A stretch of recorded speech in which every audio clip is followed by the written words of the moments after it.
Hi guys, thanks for tuning in to another episode of Nuggets News. Well, Bitcoin's at $50,000. We've hit a really key level historically. I'm going to talk about why that is, and a lot of the things that are happening at the moment that I think are we're heading into some sort of super cycle. It really reminds me of Ethereum when there was so much happening in that crypto winter in 2018 and 2019 that a lot of people weren't aware of, and then we just had this explosion higher for a year or two.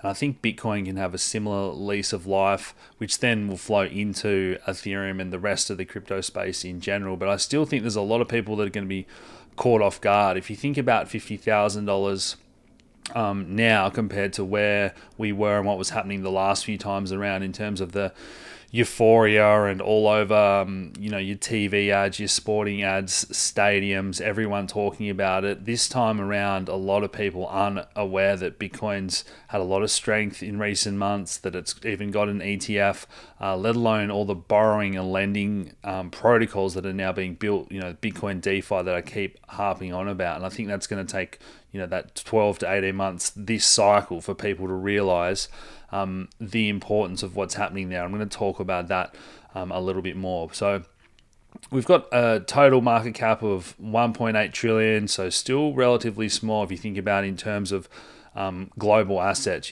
stocks and real estate, bonds, cash piles, all that type of thing. We're still a drop in the ocean. And I want to talk about why Bitcoin as a collateral asset is a game changer for this cycle and what's coming at the moment. So if you've followed our research and even our videos, I just keep harping on about how important all the DeFi space coming to Bitcoin is.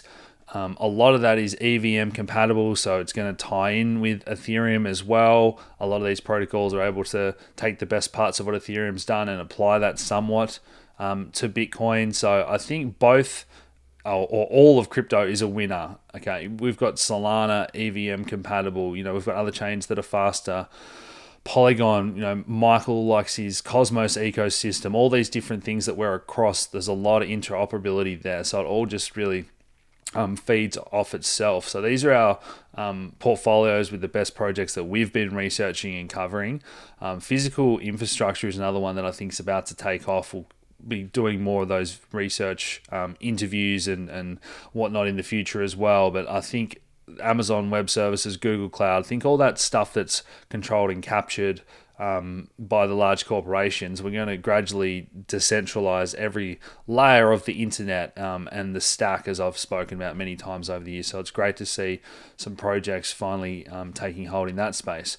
But let's talk about the Bitcoin flows at the moment. So you've probably heard that there's a lot of outflows going out of Grayscale's GBTC that's been around for ages because the fees are higher. So when we see these volumes and the outflows here, you can actually see it quite well in this chart here over on Crypto Quant. So GBTC at the bottom here is really the only one that's in the negatives. And as I said, people are selling out of that one because it has higher fees just to go into the ETFs or these better products now. So these are, once we take away that, the negatives, we're still net positive most of the time now. And that's starting to be pretty consistent. And, these are very reasonable numbers, hundreds of millions of dollars every day flowing into these Bitcoin ETFs. So that's all really exciting and really important to see. Now that fund managers have got this option and individuals, a bit like the nobody wants to be first, then nobody wants to be last. And I think it's just going to become that common thing that people go, I'm going to have a small allocation to Bitcoin and crypto in general going forward with their funds. So now we've got these ETFs that are owning large proportions of real Bitcoins, but I want to talk about that in terms of a collateral asset. So if you've got a lot of wealth tied up, and we're talking more, I guess, higher net worth peoples at the moment, you can borrow against your property or your stocks. So now that a lot of people can add Bitcoin to that list of what they can borrow against for the wealthy we're talking about at this point, I'm going to talk about others in a minute. That adds another, I guess, aspect or quality to Bitcoin as that ultimate collateral asset that I think eventually is going to somewhat be backing everything to some degree, because it is just that digital measuring stick, because it's constant and finite. So everything else will eventually just be measured against Bitcoin to some degree. Everything's just relative.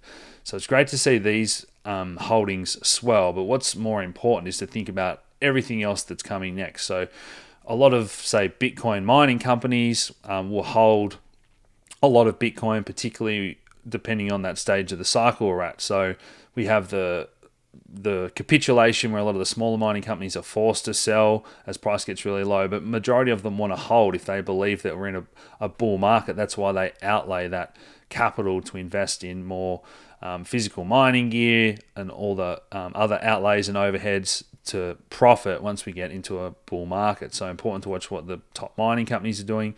But don't forget, we've got all the public companies as well. So MicroStrategy is the one that most people have heard about through Michael Saylor. But then you've got, Elon Musk often talks about crypto. And again, these things aren't really happening at the moment. There's not a lot of hype around, there's heaps of companies, new companies adding Bitcoin to their balance sheet. So that hasn't even really begun this cycle yet, which is really exciting to see, as I mentioned at the start, because we're at 50,000 already without this happening. Private companies as well, and now we're going to start to talk about more the individuals and nations. So countries, El Salvador, legal tender there. Well, I think we're going to see more and more, particularly as we get into this cycle and El Salvador start to look like geniuses, issuing bonds backed by power, as they've got those thermal volcano Bitcoin mines now. So all these interesting things that are going to start to happen. Other countries are going to say, well, I want to get involved with that too. So if you think about what I mentioned before in terms of the stocks and property, bonds, and the traditional assets you can have as your collateral, we now have Bitcoin added to that list in the financial world. In El Salvador's case, it's in the sovereign world for nations to be adding that to their balance sheet to then issue bonds against and everything I just mentioned. But let's talk about the personal world, so the individual level and that type of thing.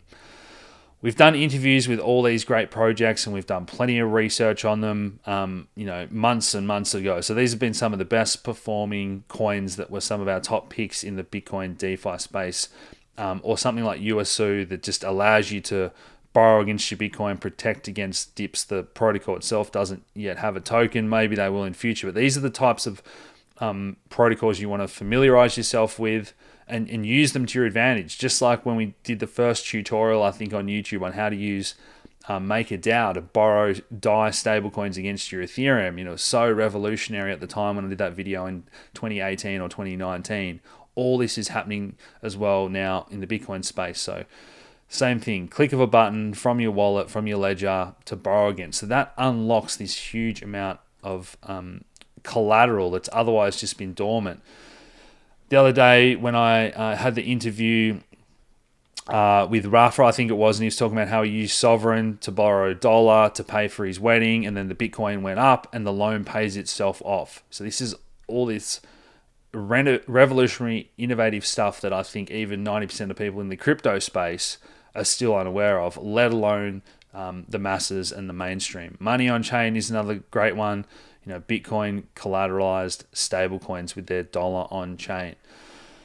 So if we think about that total market cap of crypto, as I mentioned, 1 trillion, the fact that a lot of these hodlers or companies or whatever can now realize some profit. So when Bitcoin's up as we get into this cycle, you no longer have to sell that Bitcoin with creating the sell pressure and the downward spiral. A lot of people now, if they're comfortable, can just borrow on the way up, or borrow when they're happy at a level, but they still believe Bitcoin's going to go up further long term. Borrow stable coins against it. It becomes that collateral asset for individuals with their own sovereignty over their own money anywhere on the planet, as long as they've got the keys to their own wallet. Okay, so this is really, really game-changing stuff, and I hope you're starting to understand why that is.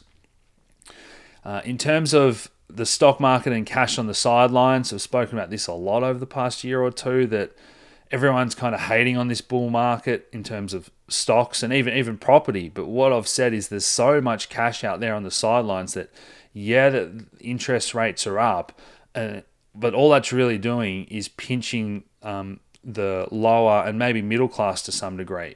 But wealthy people are quite happily making those interest rates on their collateral on their cash in the bank, on their other assets, on their bonds, their dividends. The wealth, all interest rates really do by raising them is just pinch the lower and middle class and create that inequality or accelerate inequality. So this 8.8 trillion cash that's on the sidelines has stock market bulls salivating. Again, there's so much capital just sitting there post-COVID that's been printed that can go into all these assets. So I still think with things like immigration in places like Australia, Canada, even the US, it's really at record levels, crazy levels. So you've got all these people flooding into these countries, all this money on the sidelines. The wealthy got heaps of cash. It's just not the environment when you're going to have a property crash, even with interest rates at 10, 20-year highs, whatever they are. So I think it's just this changing of hands, unfortunately, because of the way the financial system works, from those that are just trying to get by, just another chance for the super wealthy to add more assets and to buy that house off you when you can no longer afford it, and then charge you to rent it or somebody else. That's kind of the way that this cycle is playing out. Chart of the day, US household. So that was money on the sidelines, that 8.8 trillion in the stock market account, that financial world. Don't forget US households, again, 18 trillion in liquid assets. So that's not the person that's feeling the pinch and struggling to pay their rent and their mortgage that we've just spoken about, but this is maybe upper middle class, more affluent people, $18 trillion. So there's still plenty of cash out there to go into financial assets, and that's the message I want to, drive home today, as well as Bitcoin being able to now be collateral because it's maturing on the financial market side of things and in the decentralized world, thanks to protocols like the ones that we're covering and mentioning. I guess the next stage of the cycle, as always, Ethereum ETFs, altcoin ETFs, it's all coming eventually. Ethereum the most likely to be second, and there's a few out there, pretty minuscule in terms of the fund flows compared to Bitcoin at the moment. So again, that's another floodgate that can really open. We know things like the Ethereum proof of stake upgrade, that's supply and demand. There's so much ETH being burned that's actually more scarce in terms of its inflation rate than Bitcoin. So plenty happening. We then know that funds are going to flow into altcoins and more speculative things. To be ahead of the herd with everything that we're doing with our research, head over to the website nuggetsnews.com.au. We're continuing to try and put out as much alpha as we can to keep you guys against all these new narratives when they come up. ERC 404, another one's been popping up this week. So the team's been fantastic with all that written research. Again, the portfolio section's been pretty popular to find all the different assets and things that we're most bullish on. So I hope you guys have enjoyed that video. Smash that like button, subscribe if you haven't already, share these videos around, and I'll talk to you again soon. Cheers.